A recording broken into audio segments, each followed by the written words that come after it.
Now, if we scroll back up, there, right next to the experience settings, there's also scene settings.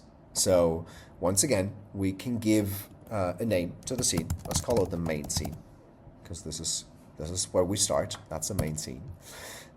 Below there's scene events that we're gonna cover very shortly, as well as meshing options. So meshing options basically allow you to either enable or disable a mesh for the floor. Any mesh that the system needs or creates, if you enable it, takes a bit of performance.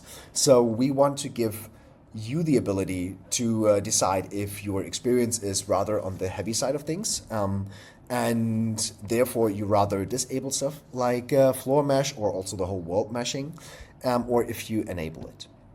Now, we highly recommend to only enable features that your experience needs. So if you're playing with physics and stuff is supposed to roll around your floor, you definitely need to enable the floor mesh. If you want your experience to be deeply rooted in the physical environment, and you again have physics and want objects to fall down from a table, or to hide behind physical structures, so to be occluded by it, you definitely want to enable world meshing, as well as other options that we're going to cover shortly. So next up are physics options. So once again, if you want the real world to interact with the virtual content in terms of physics, you need to enable the scene mesh collisions, and you can give the whole scene a certain amount of gravity. Occlusion is there's two options for occlusion. There's object occlusion, that what I just referenced basically means that there is a mesh that's being generated of the physical environment of yours and an understanding of the depth, meaning if there is a virtual content that's sitting behind a desk, that it won't render it, like it won't show up to the user because, well, if it would be a real thing that's behind a desk, I also would not see it.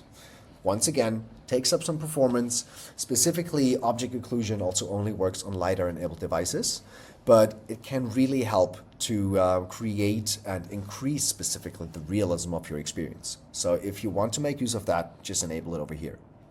Same goes for the people occlusion. So people occlusion basically means that the camera understands, based on a machine learning model, what a person is. I think some pets are also supported. And it will also understand depth if you want it to. And basically what the machine learning model does now, it understands the depth of the scene and where that person is in relation to the virtual content, either occluding the virtual content or you being occluded by that virtual content. Once again, if you're creating like photo opportunities in AR, and just in general, if you want to increase the realism of your immersive experience, this definitely helps.